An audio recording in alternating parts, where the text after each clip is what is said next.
Slovutní a opatrní páni priateli a susedí.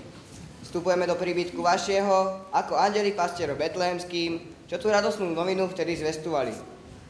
Narodil sa nám Spasiteľ v meste Dávidovem, tak aj my prichodíme a v tento radostný čas vám vyšujeme a žiadame, aby ste ho čím najslávnejšie sláviť mohli. Toto vám ze srdca vyšujeme a pre vás žiadame. Pán Boh vám daj dobrý večer. Veselé vánočné svátky vám prajú susedie Kňažkovci.